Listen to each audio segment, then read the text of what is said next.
This tutorial reviews eLitigate ScriptSync. All participants, except the witness, can review a streaming machine-generated speech-to-text transcription of the proceeding in 20-second audio segments. To use ScriptSync, click on the ScriptSync tab.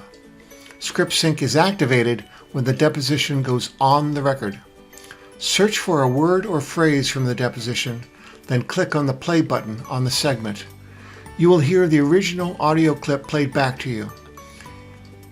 If you are not wearing headphones, be sure to mute your computer's microphone before playing the clip so others won't hear it. ScriptSync stops when you go off the record.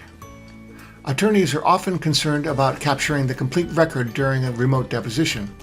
Participants often speak on top of each other. ScriptSync uses speaker diarization to capture each attendee's computer audio as a separate speaker track. If two speakers overlap, the recording clearly captures what each speaker said individually. Attorneys use ScriptSync as an in-proceeding testimony review tool and confidence monitor. Reporters use ScriptSync to review work product as they finalize the transcript. To learn more, view the other eLitigate videos in this tutorial series.